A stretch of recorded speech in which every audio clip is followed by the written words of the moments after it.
buenos días, muy buenas tardes o quizás muy buenas noches, estimado oyente, según sea la hora y el país donde se encuentre. Les habla el pastor bautista Nikos Ricoy. Muy bienvenidos una vez más a nuestro habitual programa semanal Encuentros.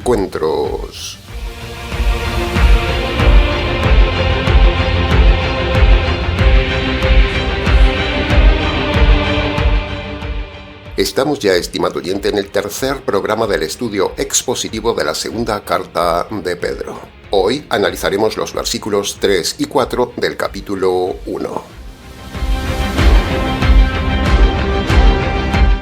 Estando a esta altura del estudio de la carta, nos damos cuenta de una cosa, estimado oyente, que el lenguaje que está hablando Pedro es algo difícil de comprender. ¿No le ha pasado que al leer el mensaje usted tiene que leer y releer varias veces para intentar comprender algo de lo que dice el texto bíblico y aún así no logra comprenderlo con una simple lectura? ¿No le ha pasado esto?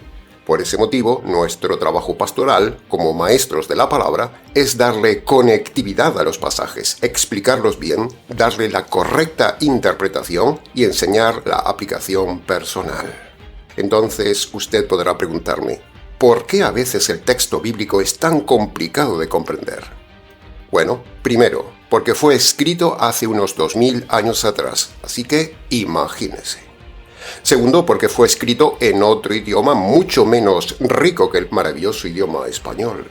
Tercero, Pedro le escribe solo a judíos convertidos, no a todo el mundo inconverso, y escribe con un lenguaje especial que no todos los gentiles entienden. Y cuarto, el traductor también tiene su responsabilidad en el tema porque quiere ser tan estricto en traducir el texto original que a veces el texto lo traduce difícil de entender.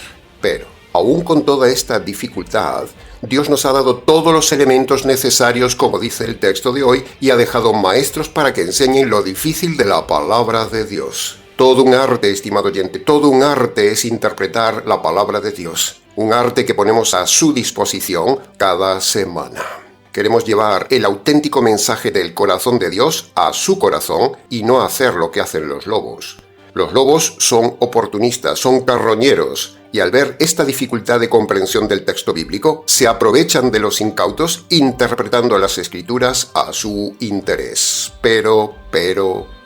A pesar de todo esto y detrás de todo esto está la vigilancia, la supervisión y el trabajo del Espíritu Santo con los maestros que Él ha preparado para que demos la correcta interpretación de la palabra de Dios como obreros fieles que manejan bien la palabra de verdad.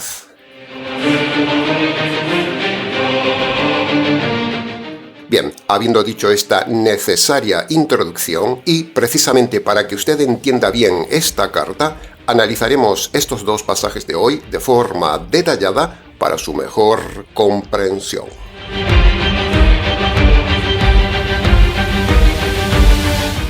Entremos entonces en el análisis, comentario y enseñanzas del primer versículo de hoy, el versículo 3, que, en versión parafraseada, dice así: Dios, en su autoridad, nos ha dado todo lo necesario para la vida y la piedad mediante el conocimiento de aquel que nos llamó a su gloria y grandeza.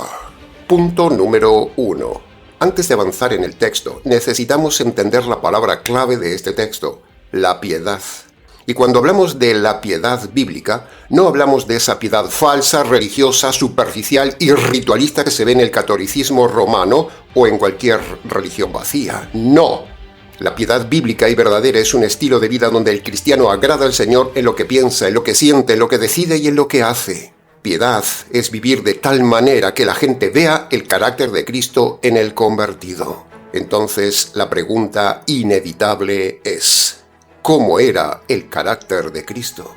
Bueno, si usted lee los evangelios con calma, usted verá que el Señor en su carácter era justo cuando debía ser justo, firme cuando debía ser firme, valiente cuando todos callaban, conocedor perfecto de la ley de Dios, obediente hasta la muerte, ejemplar en todo, confrontador con los hipócritas, tierno con los humildes, duro con los necios, servidor, abnegado, sacrificado, detallista, ordenado, limpio, íntegro, coherente, sin doblez, sin miedo, radical y sin corrupción. Así era el Señor Jesús, el modelo de piedad. ¿Es usted así, estimado oyente creyente? Usted que se llama cristiano, usted que dice que se ha convertido, usted que dice que pertenece al ministerio Tinajas, usted que dice que ha obedecido Marcos capítulo 1 versículo 15, ¿se nota en usted el carácter de Cristo? ¿O sigue teniendo el mismo carácter fuerte, antipático, frío, rudo, prepotente, charlatán, orgulloso, distante, necio, terco, resistente, justificándose siempre, siendo autosuficiente, soberbio, altivo, resistente a la verdad pastoral, dominante, independiente, mundano, egoísta, vago, mentiroso y un largo etcétera? ¿Cómo es su piedad, estimado convertido? ¿Es piedad bíblica o es solo moralidad humana? ¿Es piedad verdadera o es apariencia religiosa? ¿Es Cristo en usted o es usted en usted? La piedad no se mide por lo que usted dice, se mide por lo que usted hace. No se mide por asistir a un culto, sino por cómo vivir cuando no está en el culto. No se mide por cantar, no se mide por llorar, se mide por obedecer. Y si Cristo no se nota en su carácter cambiado, entonces la piedad no existe en usted. Y si no existe la piedad, usted no es convertido, usted es un perdido. Así de lógico, así de fuerte, pero necesario.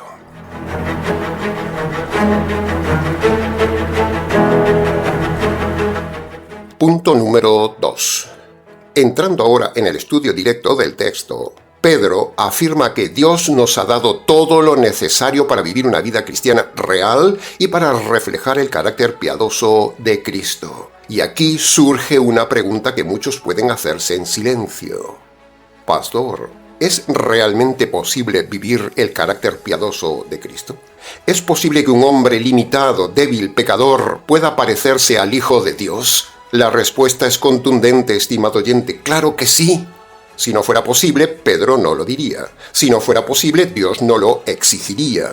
Si no fuera posible, el Evangelio no tendría poder. Pero, afortunadamente, es posible porque Dios mismo lo hace posible por medio de la conversión, por medio del poder del Evangelio.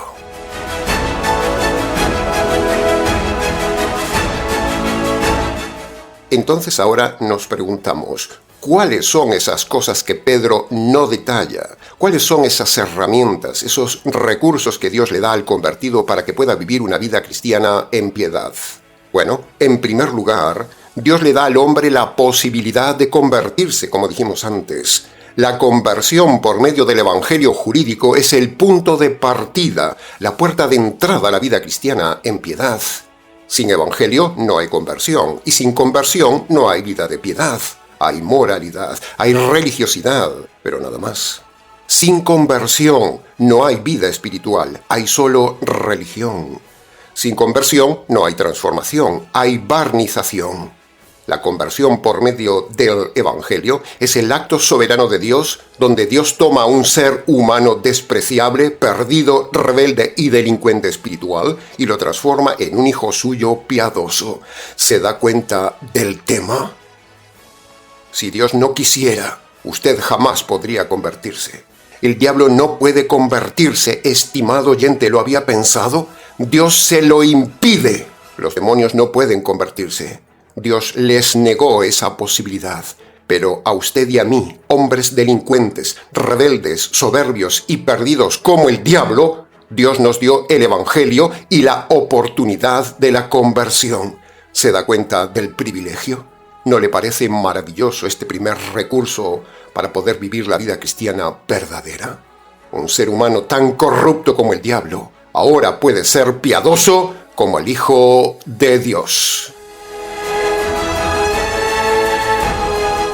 En segundo lugar, Dios nos dio el poder del Evangelio para vivir la vida piadosa. Con ese poder, usted puede detener, resistir y derrotar el pecado que hay en usted y que antes lo dominaba y poder así vivir una vida de victoria más que vencedor. En tercer lugar, Dios nos dio el Nuevo Testamento.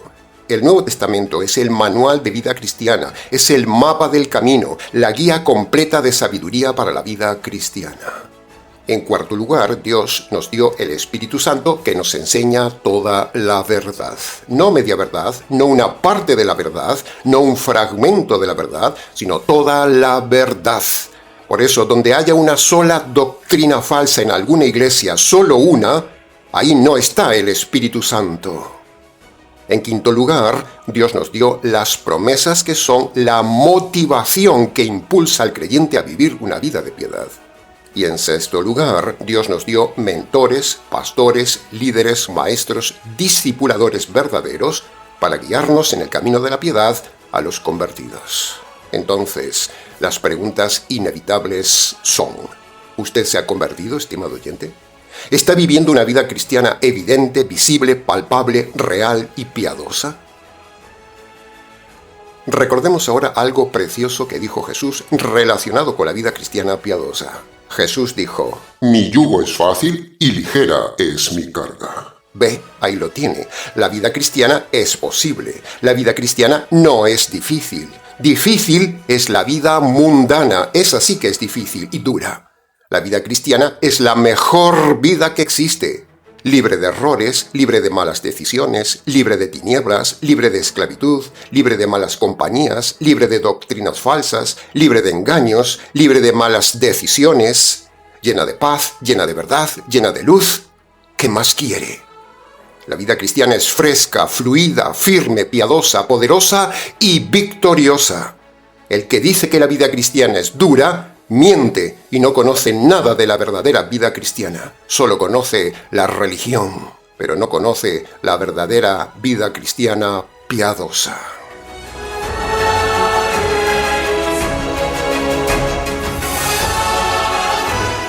Punto número 3. Pedro nos dice ahora que todo eso que Dios nos dio para la vida cristiana nos llega mediante el conocimiento de aquel que nos llamó. Y aquí, estimado oyente, aparecen dos nuevos temas, dos preguntas nuevas. Primero, ¿quién es ese que nos llamó? Y segundo, ¿cuál es ese conocimiento que nos dio? Pedro, lamentablemente, no lo explica con detalle, porque Pedro es así. Pedro es pobre. Y por eso surgen tantas interpretaciones privadas, tantas doctrinas torcidas, tantas iglesias confundidas, porque Pedro no se tomó el trabajo de detallar lo que estaba escribiendo. Pero la Biblia sí lo explica y nosotros, como maestros, vamos a darle la interpretación de estos pasajes. Como maestros nos toca unir las piezas y así montar toda la verdad.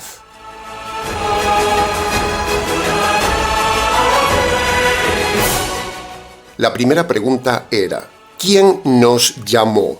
Bueno, ¿fue el Padre? ¿Fue el Hijo? ¿Fue el Espíritu Santo? ¿Quién es el que se cruza en la vida del inconverso y lo llama a una vida de piedad? ¿Quién?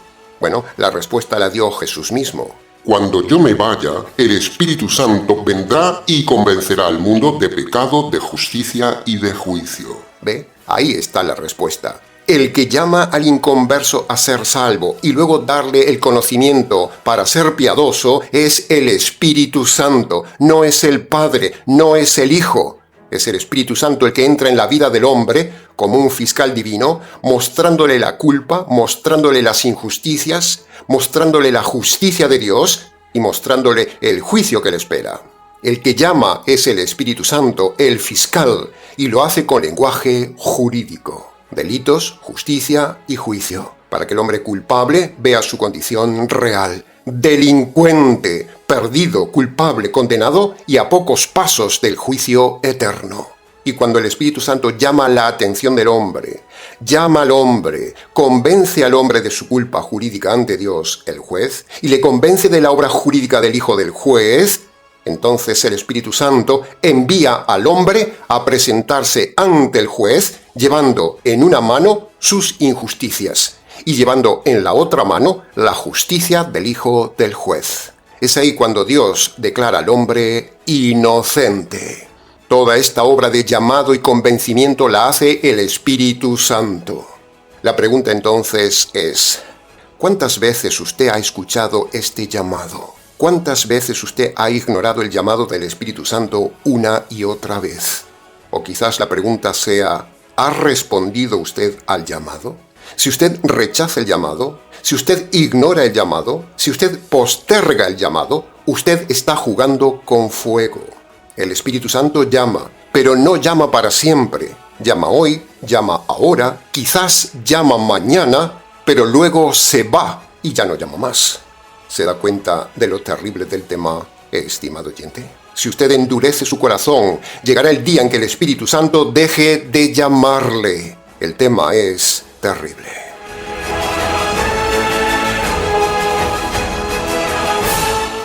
Punto número 4.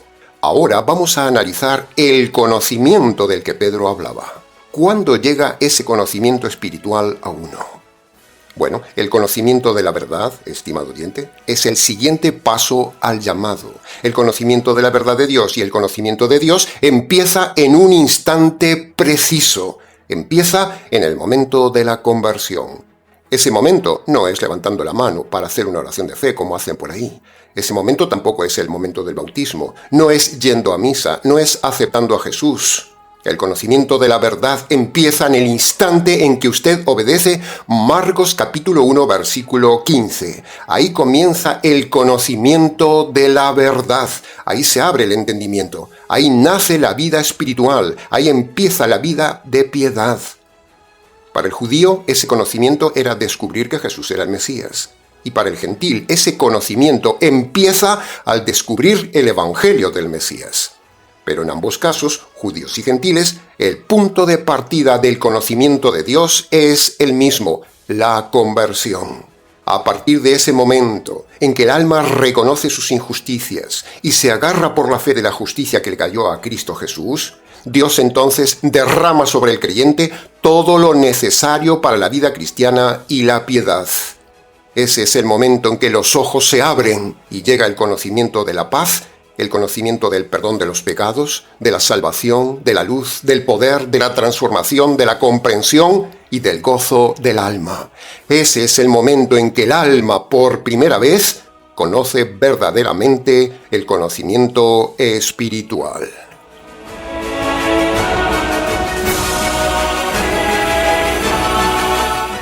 El mundo dice, el conocimiento es poder.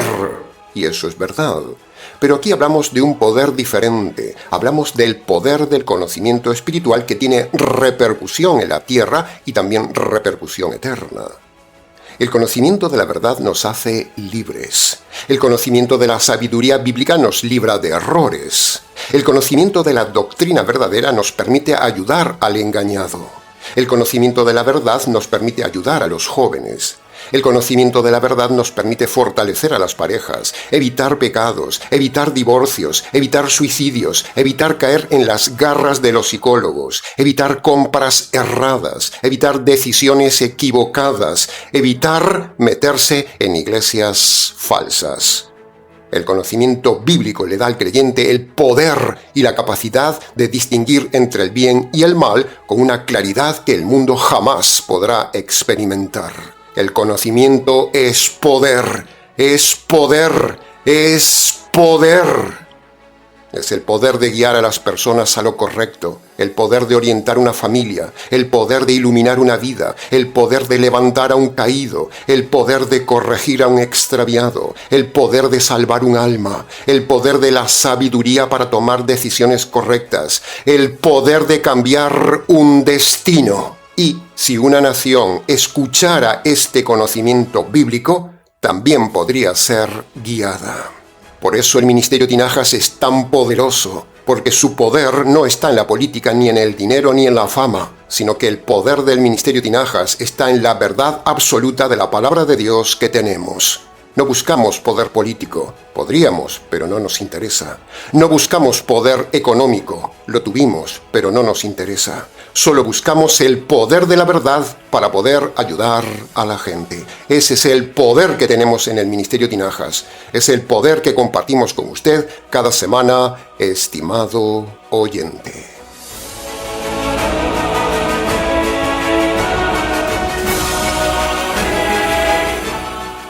Ahora, llegados a este punto, no podemos evitar tocar la falsa doctrina calvinista del llamado. El calvinismo retorcido y demoníaco dice que Dios el Padre llama solo a unos pocos para salvarse. Pero la Biblia, como vimos antes, dice que el Espíritu de Dios es el que llama a todos los hombres.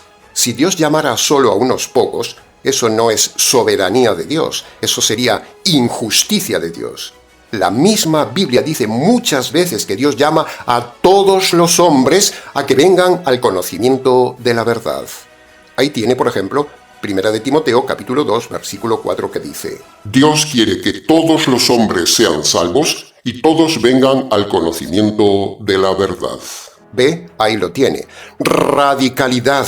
Dios llama a todos. Es cierto que no todos responden, pero ahí entra ya el problema y la decisión del libre albedrío del hombre, que por cierto es otra doctrina que también niegan los necios calvinistas. Dios, por medio del Espíritu Santo, llama, y el hombre decide si escucha el llamado o no. Este es el verdadero llamado, no la basura calvinista hereje.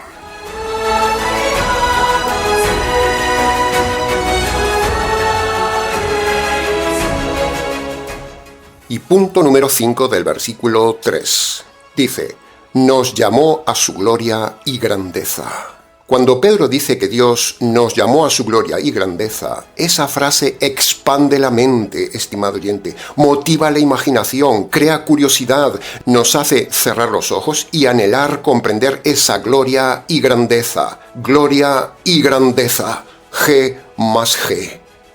Pedro nos habla de un lugar inimaginable, que incluso Isaías y Pablo también sucumbieron al esfuerzo de imaginarlo con aquella famosa frase que ellos dijeron: lo que ojo nunca vio, lo que el oído nunca oyó, lo que la mente nunca imaginó, es lo que Dios tiene preparado en gloria y grandeza. Ese lugar, si es inimaginable, debe ser maravilloso. El lugar donde Él habita, donde nada envejece, donde nada se corrompe ni se rompe, donde todo es perfecto.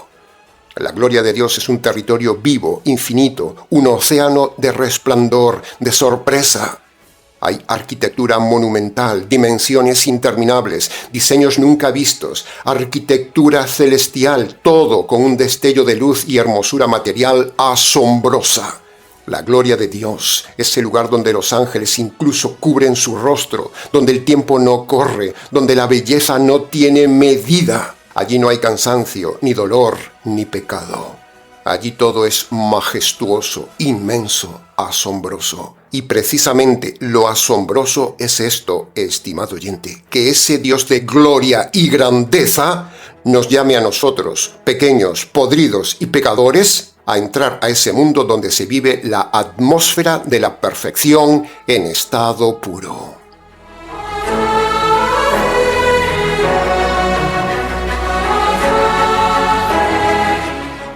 Hay un reino donde el tiempo enmudece ante su fulgor, donde la luz no tiene sombra y la vida no conoce el dolor. Allí nos espera lo que ojo no vio, lo que oído no oyó, ni la mente imaginó. Es lo que Dios tiene preparado en esa gloria eterna que jamás se apagó. Es un mundo donde se vive y se respira la belleza que nunca terminó, donde cada instante es un momento de felicidad que Dios inspiró. Allí está el Padre, allí nos aguarda el Hijo, allí mora el Espíritu que un día nos llamó. Y por fin, allí veremos lo que ojo no vio, ni oído yo, ni mente imaginó. Amén. Aleluya.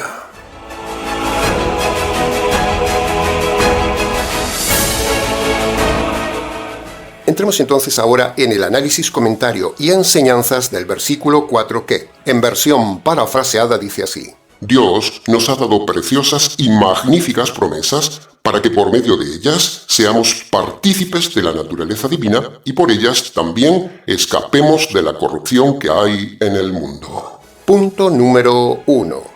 Pedro ya no habla de cosas que Dios nos dio para la vida cristiana, sino que ahora Pedro habla de promesas.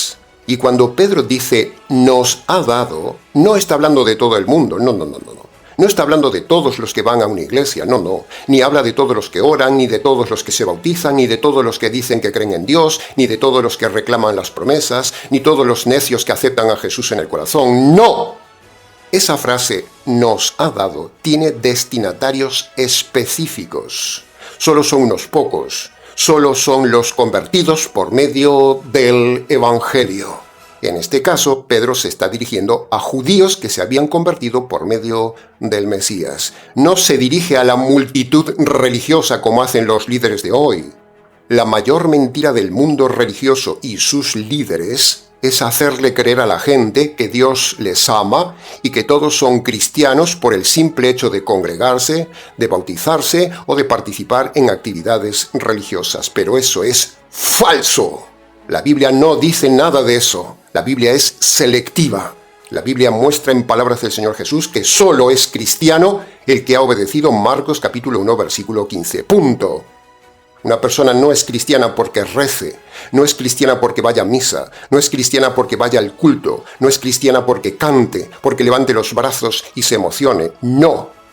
Una persona no es cristiana porque diezme, no es cristiana porque se bautizó, no es cristiana porque lee la Biblia, no es cristiana porque repita una oración de fe y acepte a Jesús en el corazón. No.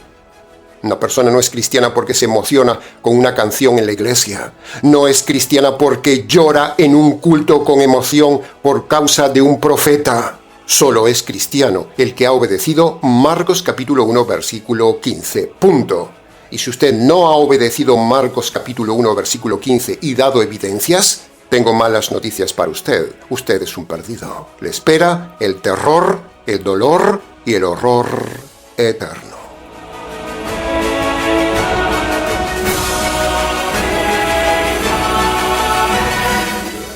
Punto número 2. Las cosas dichas en el versículo 3 son para el ahora y las promesas son para el después. Las cosas dadas por Dios son los recursos para el cristiano. Las promesas son la motivación futura del cristiano. Las cosas sostienen la vida cristiana. Las promesas sostienen la esperanza cristiana. ¿Puede ver la diferencia, estimado oyente? Entonces, ¿cuáles son esas preciosas y magníficas promesas que Dios nos ha dado para motivarnos en la vida cristiana de piedad? Bueno, esas promesas no son promesas de prosperidad material, como dijimos antes. No son promesas de dinero, no son promesas de éxito, ni de fama, ni de salud perfecta, ni de comodidad material. ¡No!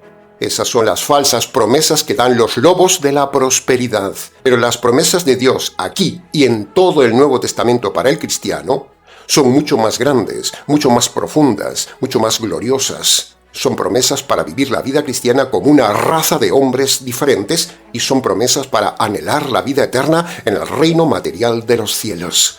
El reino material y visible de los cielos no es un lugar etéreo, no es un lugar gaseoso, flotante, abstracto, sobre nubes y tocando un arpa. Ese reino prometido glorioso, como vimos en el versículo 3, es el reino real, físico, tangible, palpable, material, visible, donde el convertido tendrá un cuerpo sano, perfecto, incorruptible, sin dolor, sin enfermedad, sin muerte, sin entropía, sin ir al baño, sin llanto, sin corrupción, sin políticos, sin bancos, sin sicarios, sin pastores, sin seguros, sin ladrones, sin nada de este triste mundo corrupto. ¿Se da cuenta de la maravilla y magnitud de estas promesas de Dios?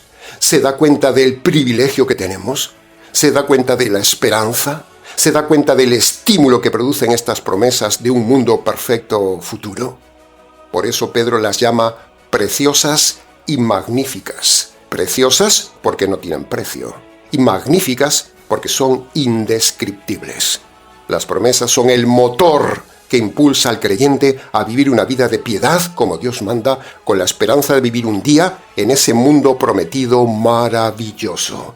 Por eso, estimado oyente, trabajamos cada semana, cada día, con entusiasmo, con intensidad, con pasión, con radicalidad, porque sabemos lo que viene, sabemos lo que Dios prometió, sabemos lo que nos espera y lo hemos creído. Y también queremos que usted lo crea y venga con nosotros a ese reino prometido del reino de los cielos. Solo de pensarlo, estremece.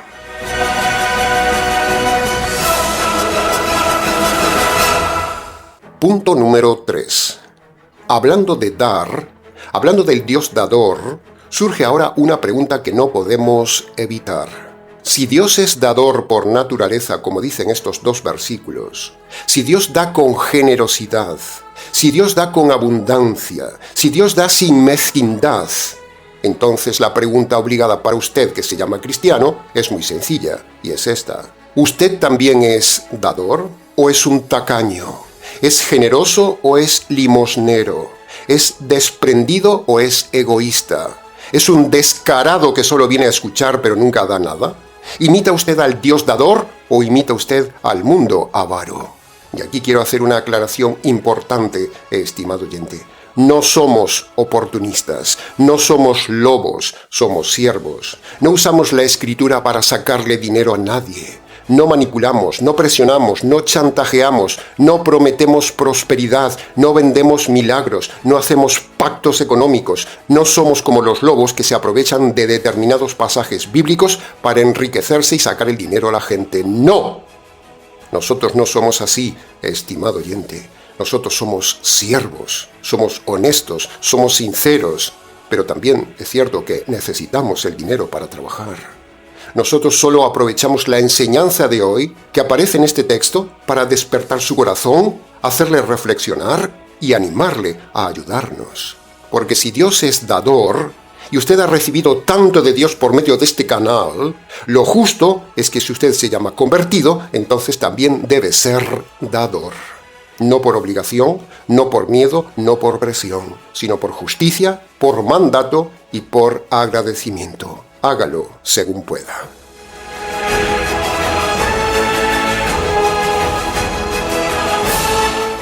Punto número 4 del versículo 4. Sigamos el viaje. Ahora nos toca otro paisaje. Llegamos ahora a una frase tremenda del versículo 4 que dice: para que lleguen a ser partícipes de la naturaleza divina. ¿Qué significa participar de la naturaleza divina? ¿Significa ser como Dios? No. ¿Significa que tendremos su naturaleza divina? No. ¿Significa que seremos dioses en potencia? No. Estamos ante la tentación de Génesis. Seréis como dioses. No, no y mil veces no. Participar de la naturaleza divina, como dice Pedro, significa sencillamente ser de moralidad divina. Se lo repito. Participar de la naturaleza divina significa ser de moralidad divina. Si Pedro hubiera dicho ser de la naturaleza divina, entonces tendríamos que cerrar la Biblia y abrir el libro de los Mormones. Pero Pedro no dice ser de naturaleza divina, no. Pedro dice participar de la naturaleza divina, lo cual es diferente. Y participar es lo que dijimos antes, es reflejar, es imitar, es actuar como él actuaría de forma moral. Y en la conversión por medio del Evangelio recibimos una vida nueva que nos impulsa a participar de la naturaleza de Dios en la vida diaria. Participamos de su naturaleza moral divina cuando hablamos la verdad, cuando andamos en santidad, en justicia, en limpieza, en puntualidad, en rectitud, en coherencia, en integridad, en radicalidad, en testimonio. Cuando confrontamos al descarado, cuando mostramos valentía, cuando vivimos con generosidad, cuando ante la maldad vivimos con integridad, etcétera, etcétera. Esa es la participación en la naturaleza divina. Entonces ahora viene la pregunta reflexiva. ¿Cómo es su vida moral, estimado oyente? ¿Es como la naturaleza moral de Dios? ¿O es como la naturaleza vomitiva y asquerosa de este mundo inmoral, político y religioso? ¿Cómo es su vida, estimado oyente? La religión es contraria a la naturaleza divina, y el mundo corrupto e inmoral, por supuesto, es contrario a la naturaleza divina. ¿Cómo es usted en su carácter, en su conducta, en su forma de vestir, en su forma de hablar, en su forma de reaccionar? ¿Participa usted de la naturaleza moral de Dios o participa usted de la naturaleza inmoral del mundo? En el Ministerio Tinajas trabajamos cada día para formar una raza de hombres diferentes, partícipes de la naturaleza de Dios por medio del poder del Evangelio y motivados por sus promesas preciosas. Esa es la naturaleza del Ministerio Tinajas. Punto número 5. El versículo 4 termina con una frase que debería estremecer a cualquiera que tenga un mínimo de conciencia. Dice: para que escapen de la corrupción que hay en el mundo. Y usted sabe perfectamente de esto. Su país es corrupto, sus políticos son corruptos, el sistema es corrupto. España es de los países más corruptos. El mundo, en todas sus áreas, es corrupto. Estamos hablando de una realidad presente, latente y evidente. Este mundo está corrompido hasta la médula. Todo lo que el hombre toca, lo corrompe. Todo lo que el hombre maneja, lo pudre. Todo lo que el hombre administra, lo pervierte. Todo. Usted lo ve en las noticias. Usted lo ve en Internet. Usted lo ve en su país. Yo lo veo en mi país. Mi país es corrupto.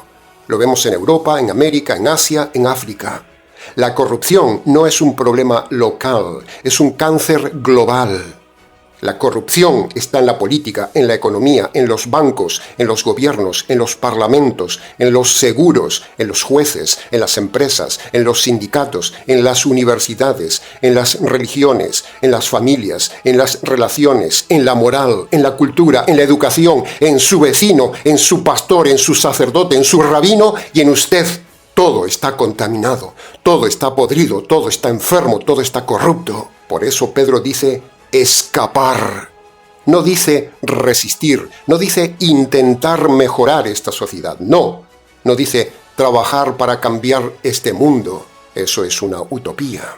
Este sistema mundial no se arregla ni se arreglará nunca, va de mal en peor. Y Dios, antes de condenar a este mundo corrupto, está teniendo paciencia con el hombre corrupto, dándole tiempo para que se convierta de su corrupción por medio del Evangelio y así entrar en un mundo futuro maravilloso y perfecto para siempre, en el reino material de los cielos, donde todos los hombres vivirán en sociedad, en paz, abundancia y felicidad sin corrupción.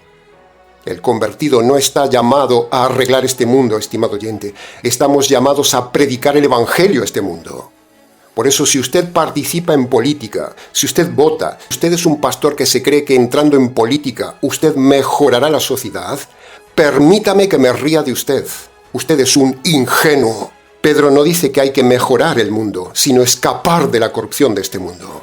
Por eso, votar es de necios. Votar es participar de un sistema corrupto. Votar es legitimar la corrupción política. Votar es creer que un político va a arreglar lo que Dios declaró corrupto hace más de 2000 años. La democracia no es la solución, estimado oyente. Desengáñese. La democracia solo es parte del problema. La diosa democracia, la demoníacocracia, es una ilusión moderna que solo sirve para disfrazar la corrupción.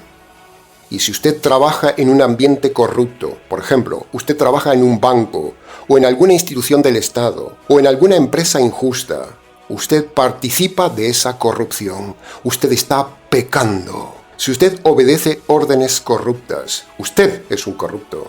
Si usted se queda callado ante la corrupción, usted es cómplice. Si usted es un abogado o un juez corrupto, le espera el infierno. Si usted acepta un trabajo donde le piden hacer cosas injustas, usted está pecando. No importa que usted se quede sin empleo. Es mejor quedarse sin empleo que quedarse sin alma. Es mejor perder un salario que perder la eternidad. Es mejor sufrir aquí que ser despedido para siempre en la cárcel eterna. Pero la corrupción no es solo en la política. Aquí, en nuestro mensaje, lo que más nos interesa es la corrupción de las iglesias, la corrupción de la religión. Solo hace falta ver los escándalos inmorales, las doctrinas falsas, los abusos, las manipulaciones doctrinales, las mentiras, los espectáculos disfrazados de culto, etcétera, etcétera. Todo eso está corrompido. Los líderes de todas las denominaciones, todos los líderes son corruptos porque su doctrina es corrupta. La psicología moderna está corrompida, la economía está al borde del colapso, la familia está corrompida, la sexualidad está corrompida, el divorcio es corrupción doctrinal, todo está corrompido. Por eso Pedro dice, escapen de la corrupción. Así que, escape de las iglesias corruptas, estimado oyente, hágale caso a Pedro. Y la única manera de escapar de la corrupción religiosa de las iglesias es por medio de la puerta de Marcos capítulo 1, versículo 15, y luego viviendo una vida piadosa. Para preguntas del tema, escríbanos.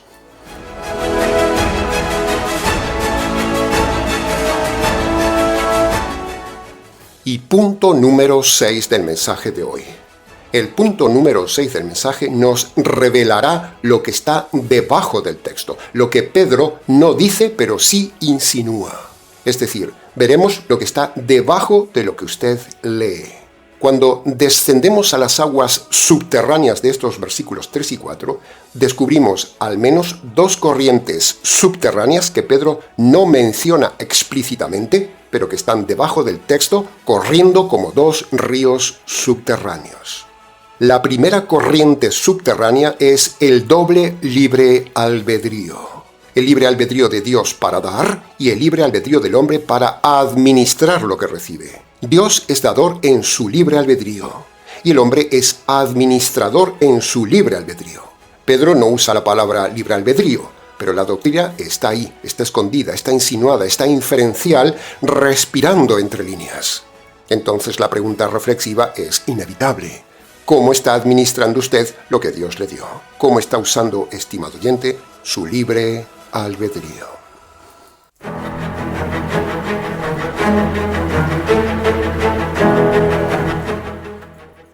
La segunda corriente subterránea que fluye debajo de estos versículos es esta. La vida cristiana, en esencia, es rica. ¡Wow! Sí, ha oído bien. Pastor, ¿usted hablando de riqueza? Bueno, no se acelere tanto, estimado oyente. Mire, razone esto. Si Dios ha dado tanto al convertido, entonces estamos hablando de riqueza espiritual, riqueza doctrinal, riqueza en promesas. El convertido es rico en esperanza, rico en poder, rico en luz, rico en sabiduría. ¿Le parece poco? Y esto es algo que muchos no entienden porque han sido enseñados por líderes pobres, secos, avaros, vacíos, repetitivos, sin profundidad, sin doctrina, sin vida y sin frescura. Pero cuando uno se sumerge en estos dos versículos, descubre un océano de riqueza espiritual. Mire esto. Israel fue rico en lo material, pero la iglesia, o sea, los convertidos verdaderos, somos ricos en lo espiritual, y esto pocos lo enseñan. Se lo repito. Israel era rico en lo material, y la iglesia Dios ha designado que sea rica en lo espiritual. Pero un día, tanto judíos como gentiles, ambos convertidos, serán ricos también en lo material, en lo físico, en lo eterno, en lo corporal, en el reino material de los cielos. Pero ahora, en esta vida, la riqueza del convertido es solo espiritual. ¿Se da cuenta de la diferencia de enfoque entre un convertido y un religioso de esas iglesias que solo buscan lo material? El religioso vive en pobreza espiritual y busca la prosperidad material. El convertido vive en abundancia espiritual y espera el reino material. ¿Puede ver la diferencia de riquezas, estimado oyente? Por eso, la pregunta inevitable, ¿cómo es usted espiritualmente? ¿Es rico o es pobre? ¿Es abundante o es seco? ¿Es profundo o es superficial? ¿Es una boca sabia o es una boca vacía, fría, plana, repetitiva, monótona, sin vida, sin fuerza, sin contenido? ¿Cómo es usted, estimado oyente? ¿Cómo habla? ¿Cómo enriquece? ¿Cómo alimenta? ¿Usted aburre? ¿Es seco? ¿Usted confunde? ¿Usted duerme a la gente, estimado líder? ¿Es un sacerdote repetitivo como un loro? ¿Es un pastor muerto leyendo siempre lo mismo? ¿Es un predicador sin gracia, sin intensidad, sin riqueza doctrinal, sin frescura espiritual? ¿Es usted un predicador sin vida? Y si usted no vive en riqueza espiritual, que brota como agua de su interior, como ríos de agua viva, entonces algo está mal en usted. Donde hay conversión verdadera, hay riqueza espiritual verdadera. El que escuche, entienda.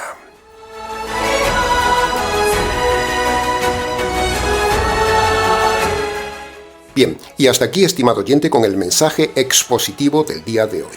Mucho más se pudo haber dicho del tema, pero con lo dicho ha sido suficiente para su enseñanza y su reflexión. Para preguntas del tema, escríbanos.